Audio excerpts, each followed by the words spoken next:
शिवसेना गटाच्या शिष्टमंडळाने भेट घेतली आणि कोल्हापूर शहरात विशेषतः महानगरपालिकेच्या वतीनं रस्त्याच्या बाबत, पिण्याच्या पाण्याच्या बाबत, कचऱ्याबाबत इत्यादी तक्रारी त्यांनी ज्या केल्या त्याबद्दल अनेक शंकांचं निरसन करण्याचा प्रयत्न प्रशासनाने मी स्वतः केलेला आहे।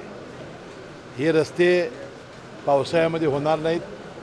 पावसाळा उघडल्यानंतर त्या कॉन्ट्रॅक्टरला मुदत जी दिली आहे त्याच्या आत दर्जेदार रस्ते केले जातील आणि थर्ड पार्टी एजन्सी त्यांनी नेमलेली आहे, त्या माध्यमातून दर्जेदार रस्ते करण्याचा प्रयत्न आम्ही करू।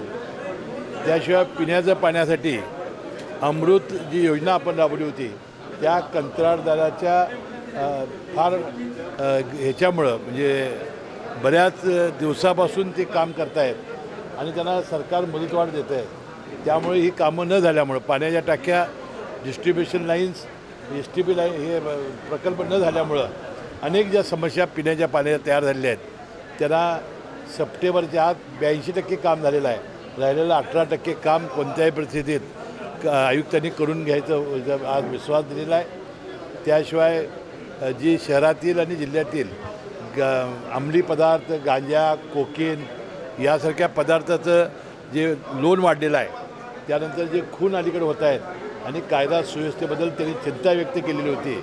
जिल्हा पोलीस प्रमुख यांनी आणि त्याच्या सर्व अधिकाऱ्यांनी हे कशामुळे होते, सायबर गुन्हे कशामुळे होत आहेत आणि आपण कसे बंद करणार आहोत याचं सविस्तरपणाने निवेदन करून या शिष्टमंडळाचं समाधान करण्याचा आम्ही प्रयत्न केलेला आहे। या सगळ्या गोष्टीमध्ये स्वतः पालकमंत्री म्हणून मी लक्ष घालेन आणि कोल्हापूर शहरातील आणि जिल्ह्यातील हे सगळे प्रश्न मार्गी लावण्याचा मी प्रयत्न करेन।